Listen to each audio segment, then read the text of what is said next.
የምግብ ዋስትና ረሃብን መከላከልና የገጠር ልማት በሚል መሪ ሐሳብ ሁለተኛው የብራዚል አፍሪካ ጉባኤ ከሰሞኑ በብራዚል ዋና ከተማ ብራዚሊያ ተከናውኗል።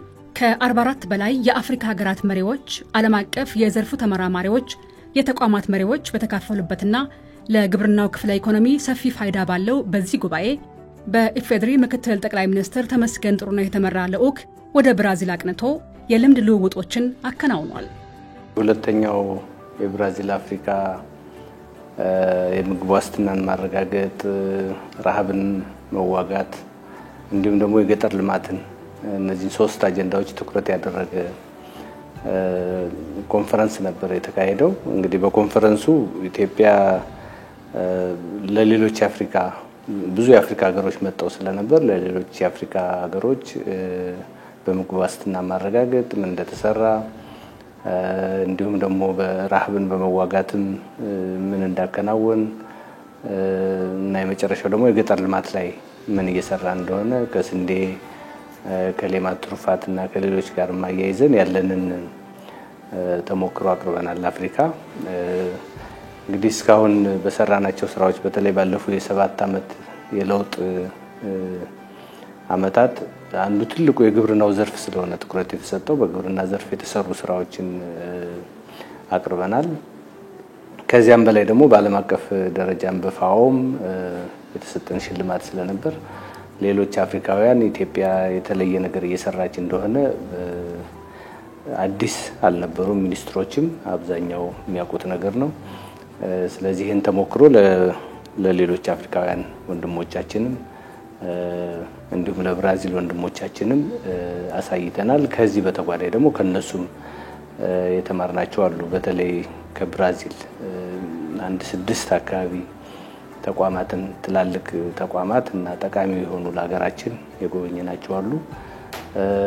ወደፊትም ደግሞ እነሱም እንዲጎበኙን አድርገን ከኛ ደግሞ የተሻለ የበለጠ ወደ ስትራቴጂክ ደረጃ ግንኙነታችንን እናሳድግ በሚል ባለፈው የብራዚል ፕሬዝዳንት በጎበኙት መሰረት ኢትዮጵያን የዚያኔ ከጠቅላይ ሚኒስትሩ ጋር የተነጋገሯቸው በጣም በርካታ ኢሹዎች አሉና ግንኙነታችንን የኢኮኖሚ ኢንቴግሬሽኑን ከቴክኖሎጂ ዋይዝ በብዙ መስኮች አብረን መስራት እንችላለን የሚል ስለተነጋገሩ ያንን ንግግር ወደ ተግባር ለመቀየር ደግሞ ከዚያ በኋላ በርካታ ስራዎች ተሰርተዋል። ከግብርና ሚኒስቴርም ከሌሎች ተቋማትም ብራዚልን በተለያየ ጊዜ እየመጡ ጎብኝተዋል። በዓለም እጅግ ቀልጣፋና ዘመናዊ የግብርና ስራን በመከወን በዘርፉ ልዕለ ኃያል ተብላ የምትገለጸው ብራዚል ይህን መድረክ በማዘጋጀት በጋራ ለመስራት ቁርጠኛ አቋም እንዳላት ፕሬዝዳንቷ ሉላ ዳ ሲልቫ በጉባኤው መክፈቻ ላይ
በመውሰድ እንዲሁም ደግሞ የገበያ በጣም አለመረጋጋት ሲኖር ደግሞ ገበያን ለማረጋጋት የሚያስችል ስራዎች እንደሚሰራ አይተናል። ትላልቅ መጋዘኖች አሉት። በፖሊሲ ደረጃ እንዲሰራ ቢቋቋምም ግን አቅርቦቱንም በማሳለጥ ምርቱንም ራሱ አርሶ አደሩን በመደገፍ ምርትና ምርታማነትን ለማሳደግም ትልቅ ስራ እየሰራ እንደሆነ 25 ዓመት እንደሆነ ኮናብ የሚባል ኩባንያ ነው። እሱን ጎብኝተናል። በተለይ የብራዚል ግብርና ላይ በጣም ትልቅ መሰረት ጥሏል የሚባልና በየሄድንበት ሁሉ የምናገኘው አንድ ተቋም አለ። የግብርና ምርምር ኮርፖሬሽን ወይም ኢምብራፓ የሚባል ተቋም አለ። 40 ዓመት ይሆነዋል ከተቋቋመ። ይሄ ተቋም በሁሉም የግብርና ዘርፎች ላይ በሰብል ልማትም፣ በእንስሳት ሀብት ልማትም፣ በአሳ ሀብት ልማትም፣ ኢሪጌሽን ላይ፣ ሜካናይዜሽን ላይ፣ አፈር ለምነት ላይ አሲዳማ አፈር ለመከላከል የሚያስችሉ ምርምሮችን በመስራት በጣም ዝናብ አጠር የሆኑ አካባቢዎች ላይ ደግሞ ቶሎ የሚደርሱ ሰብሎችን ቶሎ የሚደርሱ የእንስሳት መኖችን በማምረት በጣም የተሳካለት ተቋምና በተለይ ለብራዚል የግብርና ምርት እና የግብርና ምርት ኤክስፖርት እንደዚህ ማደግ ትልቅ ስራ የሰራ ተቋም መሆኑን አይተናል። የግብርና ምርምር ኮርፖሬሽን ወይም ኢምብራፓ የሚባለው እኛም ላይ በአንዳንድ ዘርፎች ላይ መስራት ጀምረናል በጋራ። አሁን ደግሞ ፊርማው የበለጠ ይሄንን ግንኙነታችን ለማሳደግ የሚያስችል ስራ ይሆናል። በሌላ በኩል ደግሞ የህብረት ስራ ማህበራትንም የአርሶ አደር የህብረት ስራ ማህበራት እንደዚያው ጎብኝተን ነበር። 1.5 ሚሊዮን አካባቢ አርሶ አደሮች በጋራ በጣም ብዙ ነገር እንደሚሰሩ አይተናል። ወደ ሜካናይዜሽን ገብተዋል። ከአመት 2-3 ጊዜ ኢሪጌሽንንም በመጠቀም ያያለሙ እንደሆነ አይተናል። በጣም ትልቅ ፖቴንሻል እንዳላቸው ይሄንን የህብረት ስራ ማህበር ደግሞ ራሱ ይሄ የምርምር ተቋሙ በጣም ትልቅ ድጋፍ እያደረገ እንደሆነም አይተናልና በአጠቃላይ ከዚህ ከግብርና ዘርፍ ጋር በተያያዘ ያለው የብራዚል እድገት የጥናትና ምርምር ስራ እየሰሩ መሄዳቸው ለየትኛው አፈር ምን አይነት ማዳበሪያ ያስፈልጋል የሚለውን ኦፍ ኮርስ የማዳበሪያ ማምረት እንዲህ አይነት ጉዳዮች እነሱም ትልቅ ችግር እንዳለባቸው ነው ያየነው። ይሁንና ግን በአጠቃላይ እስካሁን በተሰራው ስራ በብራዚል የግብርና እድገት ላይ የጥናትና ምርምርን አስተዋጽኦ በጣም በከፍተኛ ሁኔታ ያሳደገው መሆኑን አይተናል። ለኛ ከዚህ በጣም በትልቁ መማር እንዳለብን እና የጀመርነውን ነገር ማጠናከር እንዳለብን ነው የተማርነው። በተለይ በግብርናው ዘርፍ አሁን የተካሄደው የብራዚል አፍሪካ የግብርና ዘርፍ ላይ ያተኮረው ጉባኤ ሀገራችን የምትፈልገው አይነት ኢኒሺዬቲቭ ነው። ለምን በእኛ በኩል ዋናው ትኩረታችን አሁን ተጨባጭ የሆኑ የትብብር መስኮችን ማስገኘት ነው። ተጨባጭ የሆኑ ተሞክሮችን፣ ልምዶችን መቅሰም ነው። እኛ ራሳችን ሀገር ቤት እየሰራናቸው ያሉ የግብርና ስራዎች በርካታ ተሞክሮ የሚቀሰምባቸው እንደሆኑ ይታወቃል። ይበልጥ ደግሞ እነሱን አጠናክረን ለመሄድ ደግሞ መማር የምንችላቸው ነገሮች ከሌሎች ጋር በትብብር መስራት የምንችላቸው ነገሮች ደግሞ ካሉ እየሰራን እንገኛለን። ስለዚህ ከዚህ አንፃር ብራዚል በግብርና ዘርፍ ከፍተኛ ደረጃ የደረሰች ነች። ከ1970ዎቹ ጀምሮ በኢምብራፓ በተባለ የብራዚል የግብርና ምርምር ተቋም የተነሳ ብራዚል የነበራትን የግብርና ምርት በከፍተኛ ሁኔታ አሳድጋ በዓለም ላይ የግብርና ልዕለ ኃያል የምትባል አይነት ሀገር ሆናለች። ስለዚህ ይሄም የተካሄደው ጉባኤ በግብርና ላይ አተኩሮ ብራዚልና አፍሪካ በምን መስክ አብረው መስራት ይችላሉ፣ ልምድ በመለዋወጥ ረገድ የቴክኖሎጂ ሽግግር በማድረግ ረገድ የሚለውን ያተኮረ ትልቅ የተሳካ ጉባኤ ነው ማለት እንችላለን። ሁለት ጉዳዮችን አተኩረን ማየት እንችላለን። አንደኛ የኛ ራሳችን ለዚህ ጉዳይ የሰጠነው ትኩረት ከፍተኛ ነው። ይሄ ጉባኤ የውይይቶችን ማድረጉ እንደተጠበቀ ሆኖ በተጨባጭ ከከተማ ወጥተን ወደ ግብርና ወደሚከናወንባቸው የብራዚል ክልሎችም ተጉዘን በርካታ ተሞክሮችን ያገኘንበት ነው። ይሄንን ለሀገራችን የሚጠቅሙትን ከሀገራችን ፖሊሲዎች ጋር በሚያጣጥም መልኩ እየወሰድን ከብራዚል ጋር ያለንን የግብርና መስክነት ወደ ላቀ ደረጃ ምናደርግበት ከፍ ምናደርግበት መድረክ ፈጥሮልናል ማለት ነው። ሌላኛው በእኛም በኩል ያሉንን የደረስንባቸውን ያትመሰገብናቸውን ውጤቶች ለአፍሪካም ለብራዚልም ወገን ለማሳወቅም ለነሱም ጋር ያለንን ልምድም ለማካፈል የተጠቀምንበት ነው ከነሱ ምን ወስተው እንዳለ ሆኖ እኛም ደግሞ ለሌሎች ምን ሰጣቸው ተሞክሮች የተሳኩ እንዳሉን ይታወቃል የአረንጓዴ ልማት አሻራ ስትራቴጂያችን ትግበራችን ኢኒሺየቲቫችን አንዱ ነው የሌማት ትሩፋት ሌላው ነው በስንዴ ምርት ያስመዘገብነው ውጤት ይታወቃል እነዚህ ሁሉ ደግሞ በእኛም በኩል የደረስንባቸውን ውጤቶች ለሌሎች ለማካፈል ደግሞ እድል የፈጠረ መድረክ ነው ይሄንን ተጠቅመን እንግዲህ ግንኙነቱን በግብርና ዘርፍ በተለይ ወደ ላቀ ደረጃ ለማድረስ የሚያስችል የሁለትዮሽ የግብርና ትብብር ስምምነትም ተፈራርመናል ይሄ እንግዲህ ከዚህ ቀደም ከነበሩን ተነስተን ትግበራቸውን ገምግመን በምን መስኩ ደግሞ የበለጠ የግብርና መስክ ያለንን ትብብር ማሳደግ እንችላለን በሚል የተፈራረምነው ተጨማሪ የግብርና መስክ ስምምነት ነው ማለት ነው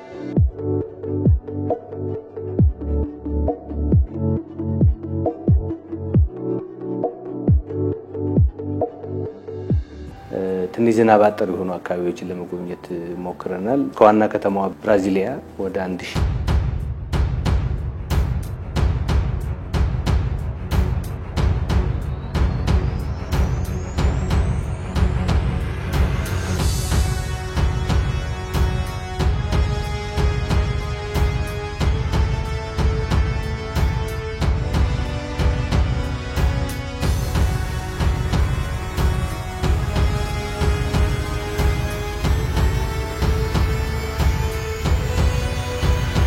አይተናል ለነሱ ደግሞ የሚሆን መኖም ራሱ ባለችው የዝናብ ወቅት ወይም ደግሞ በውሃን ደግሞ ማኔጅ በማድረግ በማቆር ስራ ላይ በጣም ከፍተኛ ስራ እየሰሩ እንደሆነ ለኢሪጌሽንም ወይም ደግሞ ለመስኖ ልማትም ይጠቀሙበታል በሌላ በኩል ደግሞ ለመጠጥም ውሃ ህብረተሰቡ በእያንዳንዱ ቤተሰብ ደረጃ እነዚህ የውሃ ማቆር ስራዎች እንዲሰራ ውሃ አክሞ ደግሞ ለመጠጥ እንዲያውል የማድረግና ድርቅን የመቋቋም ስራ እየሰሩ መሆኑን አይተናል እዚህ አካባቢ የለሙ አጠቃላይ በአካባቢው የአየር ንብረት ተስማሚ ሆኑ የአትክልትና ፍራፍሬ ምርቶች በተለይ የወይን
ይህ ስብሰባ ለዚህ አስተዋጽኦ ማድረግ አለበት O Brasil tem como ajudar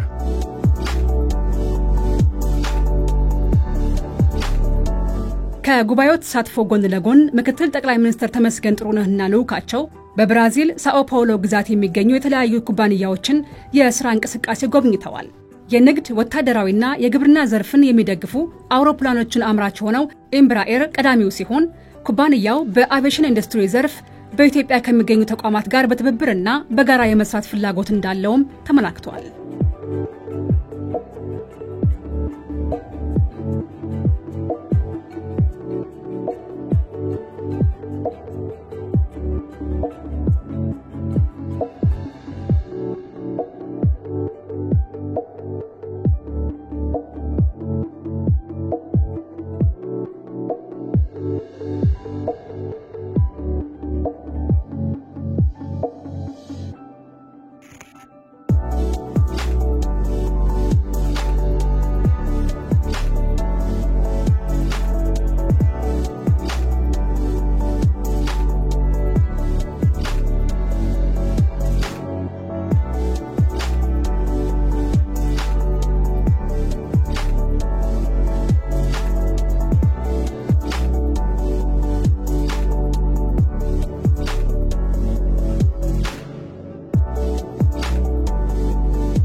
እዚያ አካባቢ ኢንዱስትሪ ውስጥ እንዲገቡ በማድረግ አንዷ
ለውጥ እንደሚያመጣ የተገነዘብንበት ወቅትና ብዙ ከብራዚል ከሚመለከታቸው አካላት ጋር ውይይት ያደረግንበት ነው።